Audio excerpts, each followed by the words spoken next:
Polemik keaslian ijazah mantan Presiden Joko Widodo, Jokowi, kembali memanas setelah Bareskrim Polri menyatakan ijazah sarjana Jokowi dari Universitas Gadjah Mada, UGM, dan ijazah SMA-nya asli berdasarkan uji forensik pada Kamis 22 Mei. Sejumlah tokoh, Rismon Sianipar, termasuk Rai Suryo, Dr. Tifauzia Tiasuma, Dr. Tifa, dan tim advokasi anti-kriminalisasi akademisi dan aktivis, menolak hasil tersebut dan menuntut uji forensik independen oleh pihak ketiga, bahkan menyarankan melibatkan laboratorium internasional.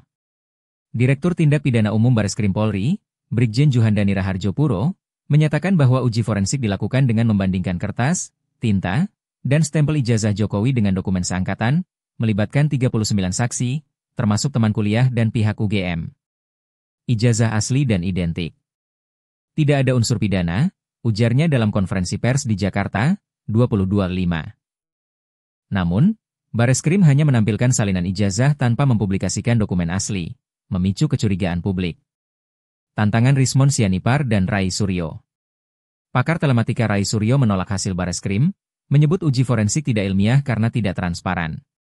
Dalam wawancara di kanal YouTube Refli Harun, 14/5, ia menegaskan bahwa hasil uji harus bersifat saintifik dan dapat diverifikasi. Kalau detil dan ijazah ditunjukkan, kami hormati. Kalau tidak, kami akan ambil langkah hukum, ujarnya, menyarankan uji forensik di Singapura untuk independensi. Rai juga menyoroti kejanggalan font proporsional pada dokumen tahun 1985, yang menurutnya tidak sesuai teknologi cetak era itu, seperti printer dot matrix yang hanya menghasilkan font Courier. Pakar forensik digital Rismon Sianipar meragukan kredibilitas uji Bareskrim, menuding adanya motif politik untuk melindungi Jokowi. Dalam konferensi pers di YouTube Refli Harun, 12/5, ia menyatakan bahwa skripsi Jokowi di sistem ETD UGM diduga diunggah pada 2018, bukan 1985, dan tidak memiliki tanda tangan dosen penguji. Jika ijazah yang diperiksa tidak ada bercak hitam seperti yang diunggah PSI dan UGM, berarti mereka menyebar hoaks, ujarnya, menuntut audit oleh pihak luar negeri. Rismon menegaskan kesiapannya menghadapi kriminalisasi, saya siap tempur, tak mundur sejengkal. Dr. Tifa dan tim advokasi. Dr. Tifauzia Tiasuma, Dr. Tifa, mempertanyakan konferensi pers Bareskrim yang hanya menampilkan salinan ijazah. Dalam pernyataannya di YouTube Langkah Anies, 10/5, ia mengklaim analisis forensiknya menunjukkan foto pada ijazah berbeda dengan identitas Jokowi.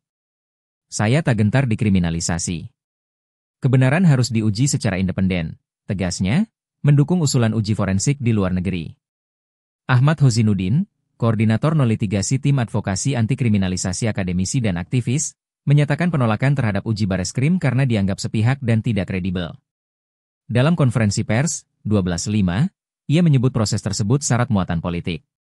Kami menuntut audit forensik oleh lembaga ad hoc yang inklusif dan independen, ujarnya, didukung tokoh seperti Abraham Samad, mantan Ketua KPK, dan Maijen TNI, Purnawirawan, Samsu Jalal.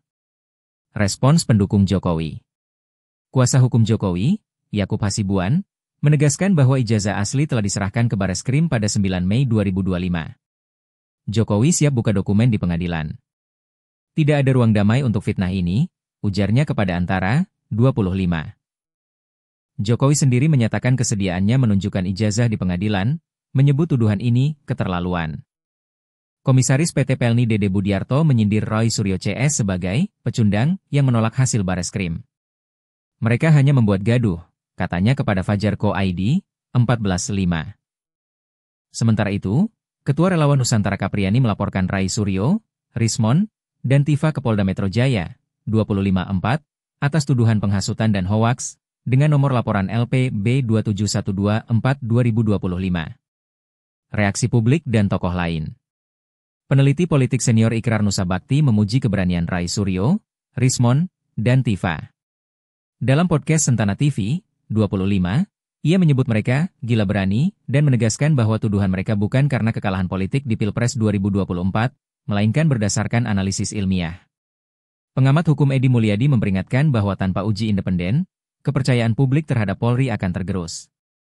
Dalam artikel di jakarta1.com, 10/5, ia menyinggung rekam jejak Puslap 4 Polri yang dianggap bermasalah, seperti kasus Jessica Wongso dan Vina Cirebon, dan mendesak uji forensik di laboratorium internasional.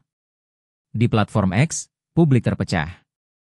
Jabang Tetuko 007, 22/5, menuntut uji forensik transparan oleh pihak internasional.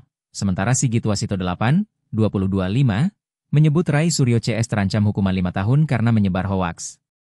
Kompas.com, 245, melaporkan rencana Rai Suryo melaporkan penyidik Bareskrim ke institusi pengawas internal atas proses pemeriksaan yang dianggap tidak adil. Tantangan Rismon Sianipar, Rai Suryo, Dr. Tifa, dan tim advokasi terhadap hasil uji forensik Bareskrim menyoroti isu transparansi dan independensi penegakan hukum. Dengan desakan uji pihak ketiga, akankah polemik ini menemukan titik terang, atau justru memperdalam ketidakpercayaan publik? Bagaimana pandangan Anda tentang tuntutan ini?